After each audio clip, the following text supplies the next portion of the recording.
بات کا آغاز آپ سب کو جشن آزادی مبارکباد پیش کرتے ہوئے کرتا ہوں اور اللہ تعالیٰ سے یہ دعا کرتا ہوں کہ اللہ تعالیٰ اس سال کو پاکستان کے لیے وہ سال بنا جس کے اندر ہم سب کے درمیان اتفاق اتحاد قائم ہو، ہم اپنی حکومت اپنی دفاعی فورسوں کے پیچھے کھڑے ہو کر پاکستان کو معاشی محاذ پہ وہ مقام دلوا سکے جو ابھی یہ جو 15-20 دن کی جو جنگ ہندوستان کے ساتھ ہوئی، جس کے اندر ہماری دفاعی افواج نے فیلڈ مارشل عاصم منیر صاحب کی سربراہی میں جس طرح ثابت کیا کہ پاکستان کی دفاع ناقابل تسخیر ہے، میری دعا ہے کہ ہم اپنی حکومت کے ساتھ کھڑے ہو کے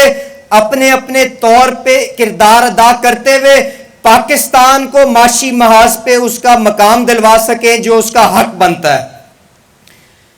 اس کے ساتھ ساتھ میں ڈار صاحب کی جو محنت ہے اس کو آپ کے سامنے اس کا ایک گواہ بن کے اپنی طرف سے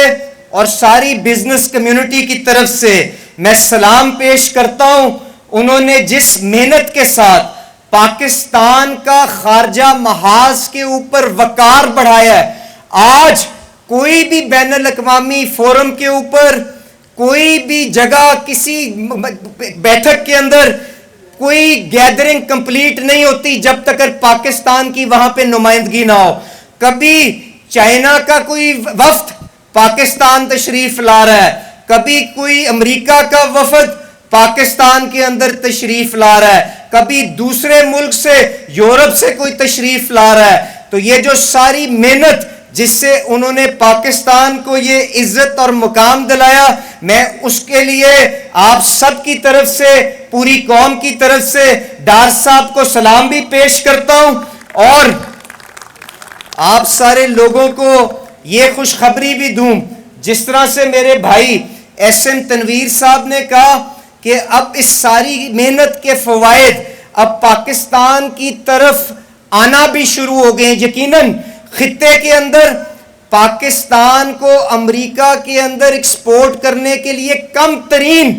ٹیرف آج ملا ہے، تو یہ یقیناً جو کامیاب سفارتکاری ہے اسی کا شاخسانہ ہے۔ اس کے ساتھ ساتھ جس شعبے کے اندر وزیر اعظم شہباز شریف صاحب نے مجھے ذمہ داری دی ہے، اس کے اندر جس قسم کی سرمایہ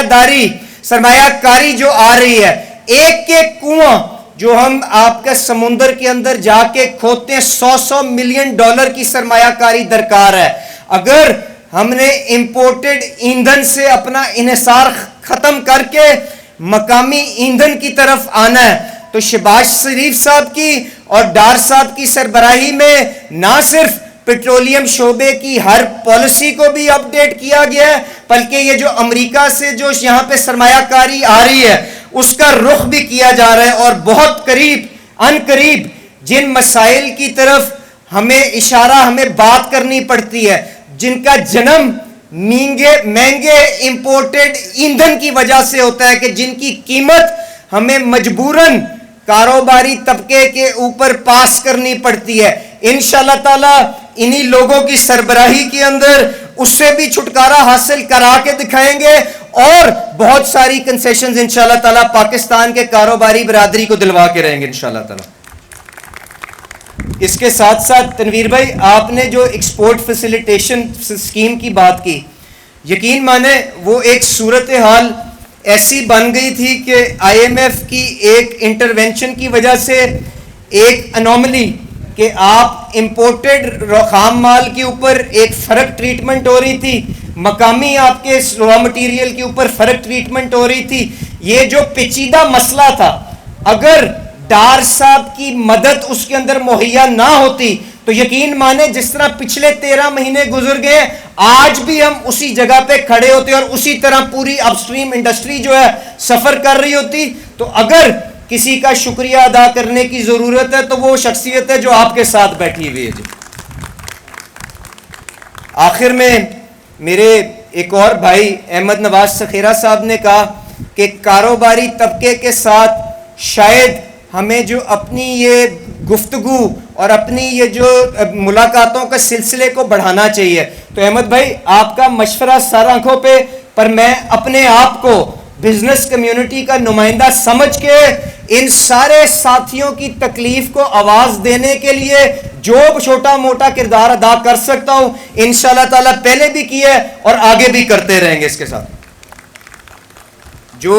مسائل جن کی نشاندہی آپ نے شاید کیونکہ ایک اتنی اچھی محفل ہے اس کی طرف زیادہ روشنی نہیں ڈالی، پر میں ہلکا سا اس پہ بات کر کے کہ آپ یہ نہ سمجھیں کہ ڈار صاحب یا مجھے معلوم نہیں ہے. میں جانتا ہوں آج بھی آپ کی لیکوڈیٹی کے کیا مسائل چل رہے ہیں، ریفنڈوں کا کیا معاملہ چل رہا ہے. میں یہ بھی جانتا ہوں کہ آپ کی وائبلٹی کے کون سے معاملات چل رہے ہیں اور کس طرح سے ان کو حل کرنے کے لیے ٹیکسیشن کے معاملات کا بوجھ، جس کے اوپر احمد صاحب نے دوبارہ کہا کہ فارمل طبقے کے اوپر، کیونکہ ہم لوگ سارے جو یہاں پہ موجود ہیں وہ اس طبقے کو ریپرزینٹ کرتے ہیں جو ڈاکیومنٹڈ سیگمنٹ کے اندر ہے، اس کے درمیان اور جو آپ کی بلیک اکانومی کے درمیان جو فرق آ گیا ہے اس کی وجہ سے کیا مشکلات سامنے آ رہی ہیں. انشاءاللہ تعالیٰ اس کے اوپر بھی آپ کو مسائل حل کر کے دکھائیں گے. میرے بھائی میاں فواد صاحب یہاں پہ بیٹھے ہیں، ڈار صاحب انہوں نے ہمیشہ زراعت کی اور جو ہماری زراعت کے اندر جو سٹیگننسی آ گئی ہے، بلکہ سٹیگننسی کی نہیں، ییلڈ کا جو کولیپس ہو رہا ہے، جس کے اندر کاٹن کے اندر ہماری ییلڈ شاید چائنا سے تیسرا حصہ بن گئی ہے. اسی طرح ہر فصل کے اندر جو مسائل ہیں اس کے اوپر فواد صاحب نے آ کے ہمیشہ مشورہ بھی دیا ہے اور جو چھوٹی موٹی ہم اپنی رائے اس کے اوپر دیتے ہیں ان سارے دوستوں کی مدد کے ساتھ کرتے ہیں. اور انشاءاللہ تعالیٰ فواد بھائی جو آپ ہمیشہ 12-14 ارب ڈالر کی جو آج امپورٹ زرعی پروڈکٹس کی، ایگریکلچرل پروڈکٹس کی، چاہے پام آئل ہوئے چاہے کاٹن ہوئے، اس سے کس طرح چھٹکارا حاصل کروانا ہے انشاءاللہ تعالیٰ اسی حکومت کے اندر شہباز شریف صاحب کی قیادت کے اندر انشاءاللہ تعالیٰ اس مسئلے کا بھی حل آپ کو کر کے دکھائیں گے. جی ابھی میں بات کو اختتام کرتے ہوئے صرف اتنی گزارش کروں گا کہ پہلے بھی شہباز شریف صاحب نے ہم سب کو یہ ہدایت دی ہے کہ اپنے دروازے کاروباری حضرات کے لیے کھلے رکھو. نہ صرف یہ، انہوں نے خود بے پناہ راؤنڈ کیے ہیں بزنس کمیونٹیز کے ساتھ، چیمبرز کے ساتھ، اور یہ جو سارے دوست آج سٹیج پہ بیٹھے ہیں اور بہت سے دوست جو نیچے بیٹھے ہیں ان کے ساتھ 2-3 گھنٹے کی نشست، جس کے اندر پوری کابینہ کو ایک سائٹ پہ بٹھایا جاتا تھا اور کہا جاتا تھا کہ اپنے مسائل کے بارے میں بتائیں، اس قسم کی نشستیں انہوں نے پہلے بھی کی ہیں. اور میں آپ لوگوں کو یقین دہانی کرا دوں کہ آپ کی آواز بنتے ہوئے اس کا سلسلہ ایک دفعہ پھر دوبارہ شروع کروا کے آپ کو وزیر اعظم پاکستان کے ساتھ بٹھائیں گے تاکہ آپ خود اپنے مسائل کی نشاندہی ان کے ساتھ کر سکیں.